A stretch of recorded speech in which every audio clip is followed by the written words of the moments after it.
የቀድሞ የሰላም ሚኒስትር ዴኤታ አቶ ታዬ ደንደዓ የጸና ፍቃድ ሳይኖር የጦር መሳሪያ ይዞ በመገኘት ወንጀል ጥፋተኛ ተባሉ።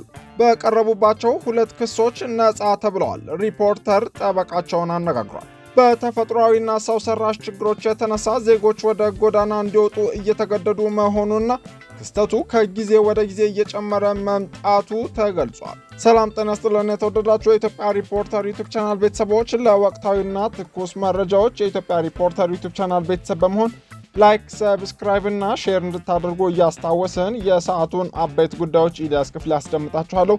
መልካም ቆይታ።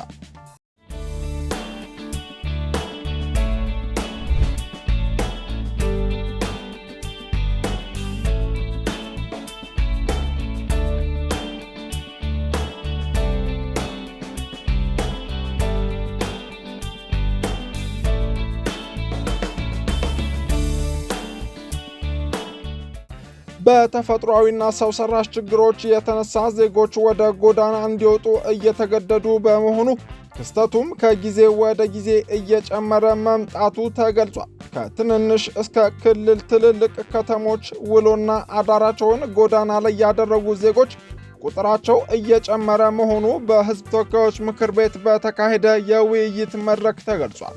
ይህ የተገለጸው የሕዝብ ተወካዮች ምክር ቤት የጤና፣ ማህበራዊ ልማት፣ ባህልና ስፖርት ጉዳዮች ቋሚ ኮሚቴ ህዳር 1 ቀን 2018 ዓ.ም የሴቶችና ማህበራዊ ሚኒስቴርን የ2018 በጀት ዓመት የሩብ ዓመት ዕቅድ አፈጻጸም ሲገመግም ነው። የሴቶችና ማህበራዊ ጉዳይ ሚኒስትሯ ዶክተር ኤርጎጌ ተስፋዬ የተቋማቸውን ሪፖርት ሲያቀርቡ በሩብ ዓመቱ 3 ወራት 6314 ህጻናት ወደ ጎዳና ከመውጣታቸው በፊት በአማራጭ ፕሮግራም እንዲደገፉ ተደርጓል ብለዋል።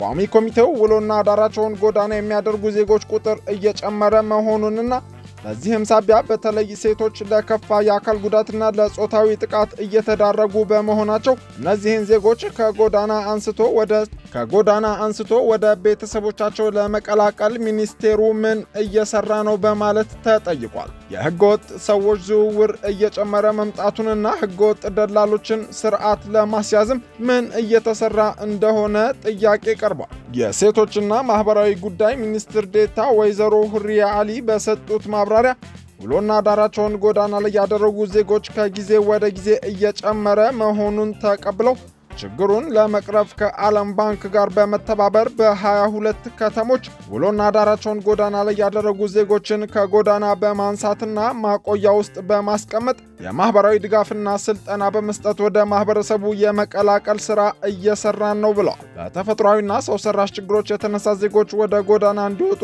እየተገደዱ መሆኑና ክስተቱ ከጊዜ ወደ ጊዜ እየጨመረ መምጣቱንም ገልጸው ችግሩ በአንድ ወይም በተወሰኑ ተቋማት የማይፈታ በመሆኑ ዜጎች ወደ ጎዳና ከመውጣታቸው በፊት ቤተሰብ ሳይበተን ባሉበት እንዲቆዩ ማድረግ ያስፈልጋል ብለዋል።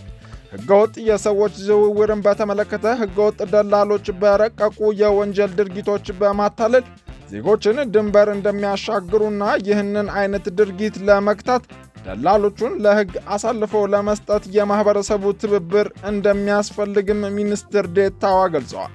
በሚኒስቴሩ የህገወጥ የሰዎች ዝውውር መከላከልና የተመላሽ ዜጎች ድጋፍና ክትትል ስራ አስፈጻሚ አቶ ደረጀ ተግበሉ ወጣቶች በተለያዩ መንገዶች ከሀገር እየወጡ መሆናቸውን ገልጸው ችግሩን ለማስተካከልና በህገወጥ መንገድ እንዳይወጡ የአመለካከት ለውጥ ለማምጣት ሚኒስቴሩ የግንዛቤ ማስጨበጥ ስራ እንደሚሰራ ተናግረዋል።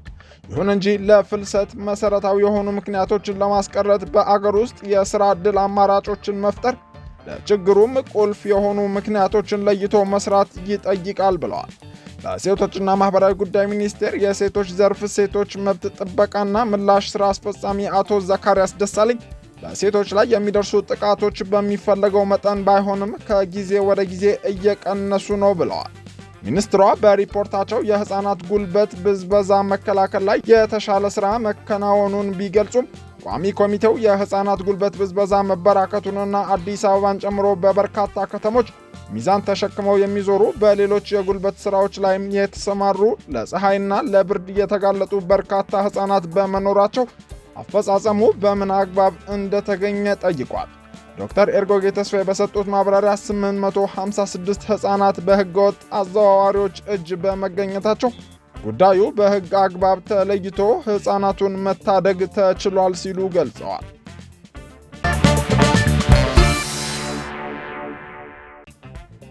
የቀድሞ የሰላም ሚኒስትር ዴታ አቶ ታዬ ደንደአ የጸና ፍቃድ ሳይኖር የጦር መሳሪያ ይዞ በመገኘት ወንጀል ጥፋተኛ ተባሉ። በቀረቡባቸው 2 ክሶች ደግሞ ነፃ ተብለዋል። የቀድሞ የሰላም ሚኒስትር ዴታና የጨፌ ኦሮሚያ ምክር ቤት አባል አቶ ታዬ ደንደአ ከጠላት ጋር መተባበር በሚል በአንቀጽ 251 ሐመር ውሃ መገፋፋትና ግዙፋዊ መሰናዳት በሚል አንቀጽ 257 ሰ እንዲሁም የጸና ፍቃድ ሳይኖር የጦር መሳሪያ ይዞ መገኘት በሚሉ 3 ተደራራቢ ወንጀሎች ተከሰው በክርክር ሂደት ላይ መቆየታቸው ይታወቃል። በዛሬው ዕለትም ፍርድ ቤት የቀረቡት አቶ ታዬ ደንደአ ጉዳዩን ሲመረምር የቆየው አንደኛው የጸረ ሽብርና ሕገ መንግሥታዊ ጉዳዮች ወንጀል ችሎት አቶ ታዬ ደንደአ በጠበቃቸው በኩል በሁለቱም የመጀመሪያ ክሶች ባቀረቡት የሰው የሰነድና የቪዲዮ ማስረጃዎች በበቂ ሁኔታ ተከላክለዋል በማለት በአብላጫ ድምፅ በነፃ እንዲሰናበቱ ውሳኔ ሰጥቷል።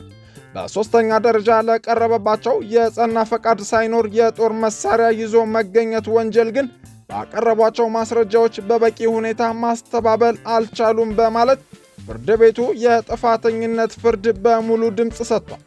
በመሆኑም ጥፋተኛ በተባሉበት አንድ ክስ የቅጣት አስተያየት ለመስማት ለህዳር 15 ቀን 2018 ዓ.ም ተለዋጭ ቀጠሮ መሰጠቱን ጠበቃቸው አቶ አበራ ንጉስ ለሪፖርተር ተናግረዋል።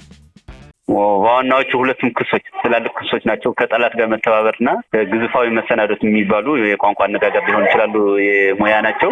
በእነሱ ወንጀሎች ዋናዎቹ ወንጀሎች ነጻ ተብለዋል። በህገወጥ መሳሪያ ማለት የጸና ፍቃድ ሳይኖር የጦር መሳሪያ ይዞ መገኘት ግን ጥፋተኛ ተብሏል። አልተከላከለም ተብሎ ጥፋተኛ ብለውታል። ህዳር 15 የቅጣት አስተያየት በጥፋተኛ በተባለበት የቅጣት አስተያየት ለመስማት ለህዳር 15 ተቀጥረናል። ተከላከል ተብሎ እንዚህ ሁሉ እንግዲህ በሰዓቱ ፍርድ ይሰጠን እያለ ነበር። ከዛ በፊትም ፍርድ ቤቱ በተለይ ጠቅላይ ፍርድ ቤቱ እንዲከላከል የሰጠን መንገድ የፍርድ ቤት ትዕዛዙ ብናከብርም ቅሬታ ነበረን። ግን እኛ የመከላከያ ማስረጃ አቅርበን የሰነድ የሰውና የቪዲዮ ማስረጃዎች አቅርበን ነው እንግዲህ በአግባቡ ተከላክላችኋል። አቃቢ ህግ በተለይ በሁለቱም ክሶች ያቀረበላችሁ ክስ ወንጀል ላለመፈጸማችሁ በበቂ ሁኔታ ተከላክላችኋል ተብለን ነው እንግዲህ የነጻ ፍርድ የተሰጠን። ያ ሁለተኛው ክስ ግን ሶስተኛው ክስ ማለት ነው የጦር መሳሪያ ይዞ መገኘት ተቀበሉንም መከላከያዎቹ እሱ ብቻ ሳይሆን 3 የመከላከያ ምስክሮቻችን ነበሩና ጠቅላይ ሚኒስትሩ ከንቲባ አዳነች አቤቤና አምባሳደር ጫልቱ ሳኒ ሳይሰሙ ነው እንግዲህ ጥፋተኛ ብለውን ያሉት። ድሮም የይግባኝ ምክንያታችን ነበር ያላግባብ ነው ብለን እናምናለን። አሁን በዛ ላይ ይግባኝ እንላለን። ጥፋተኛ ብለውናል ማለት ተቀብለናል ማለት አይደለም። ፍርድ ሲሰጥ አቶ ታዬን ብቻ ሳይሆን ማናቸውንም ጉዳይ ላይ የወንጀል ጉዳይ ላይ ፍርድ ላይ ጥፋተኛ የተባልክበት ጉዳይ ሲኖር በእስር ሆነህ ነው ትከራከረው። አምነንበታል ማለት ሳይሆን የፍርድ ቤቱ ውሳኔ ስለሆነ ቀጣይ ባለው ሂደት ነው የምንገዛው። ፍርድ ቤቱ ለቅጣት አስተያየት ቀጥሮናል። የቅጣት አስተያየቱ ለህዳር 15 አዘጋጅተን ይቀርባል። አቶ ታዬ ቀደም ሲል በፌዴራል ከፍተኛ ፍርድ ቤት ልደታ ምድብ አንደኛ የህገ መንግስትና በህገ መንግስት ላይ የሚፈጸሙ ወንጀሎች ችሎት ከቀረቡባቸው 3 ክሶች መካከል በሁለቱ ማለትም ሁከትና ብጥብጥ በማነሳሳትና ለጸረ ሰላም ኃይሎች ድጋፍ ማድረግ ክሶች በነጻ ተሰናብተው የነበረ ቢሆንም የአቶ ታዬን ጉዳይ የተመለከተው ችሎት ክሶቹ እንዲቀጥሉ የፌዴራል ጠቅላይ ፍርድ ቤት መወሰኑ ይታወሳል። አቶ ታዬ ደንደአ በቀረቡባቸው ክሶች ምክንያት ለወራት በእስር ከቆዩ በኋላ የፌዴራል ጠቅላይ ፍርድ ቤት ሰበር ሰሚ ችሎት ህዳር 23 ቀን 2017 ዓ.ም በ20,000 ብር ዋስትና እንዲለቀቁ ወስኖም ነበር። ባለፈው ዓመት ከስልጣን ከተነሱ በኋላ ለእስር የተዳረጉት አቶ ታዬ ደንደአ ሁከትና ብጥብጥ በማነሳሳት የጸረ ሰላም ኃይሎችን በመደገፍ እንዲሁም የጦር መሳሪያ ህግን በመተላለፍ ወንጀሎችም ተከሰው ነበር። በወቅቱም የጦር መሳሪያ ወንጀሎችን በተመለከተ የቀረበባቸውን ክስ እንዲከላከሉ ፍርድ ቤቱ ውሳኔ ማሳለፉን ተከትሎ አቶ ታዬ ጠቅላይ ሚኒስትር አብይ አህመድና የአዲስ አበባ ከተማ ከንቲባ አዳነች አቤቤን ጨምሮ ጉዳዩን እናውቃለን የሚሉ 5 የመንግስት ባለስልጣናትን ለምስክርነት እንዲጠሩ ጠይቀው ነበር። ሆኖም የተባሉት ምስክሮች ሳይቀርቡ ቀርተው አምባሳደር ጫልቱ ሳኒ ብቻ በቪዲዮ የታገዘ ምስክርነትም ሰጥተዋል። አቃቤ ሕግ በአቶ ታዬ ደንደአ ላይ 3 ተደራራቢ ክሶችን የመሰረተው በሚያዝያ ወር 2016 ዓ.ም ነበር።